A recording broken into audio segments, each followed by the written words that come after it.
సంవత్సరం ఇంటర్నేషనల్ యోగా డేకి నాంది పలుకుతున్నాం.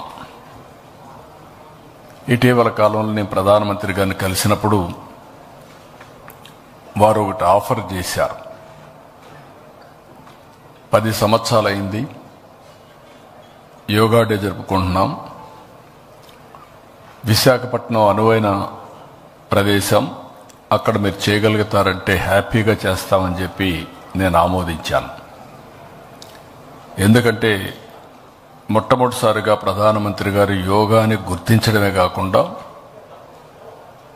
యుఎన్ కన్విన్స్ చేసి, యునైటెడ్ నేషన్స్ కన్విన్స్ చేసి యోగా డేని ప్రపంచమంతా కూడా జరుపుకునే విధంగా కార్యక్రమానికి శ్రీకారం చుట్టారు. అప్పటి నుంచి 10 సంవత్సరాలు ప్రమోట్ చేశారు. ఇప్పుడు 11వ సంవత్సరానికి ఎంటర్ అయ్యే ఈ సందర్భంలో విశాఖపట్నం యోగా డేకి అనువైన ప్రదేశం, one of the best city.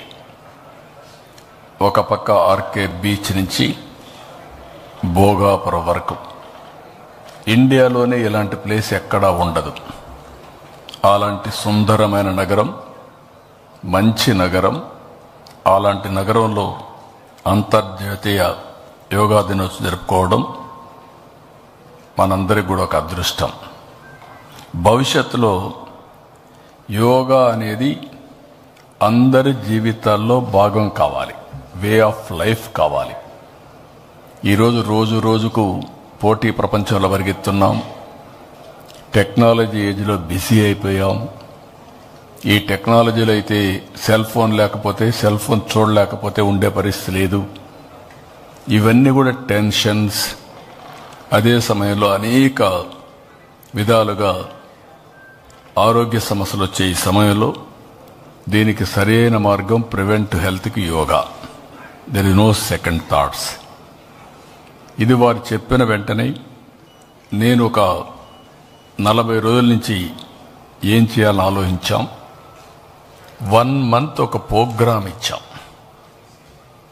ఆ ప్రోగ్రామ్ అని ఒక క్రమశిక్షణ ప్రకారం రాష్ట్రం మొత్తం అమలు చేయడానికి ముందుకు పోయాం. ఈరోజు మీరు చూస్తే ఇంతవరకు చరిత్రలో ఎప్పుడూ జరగలేదు.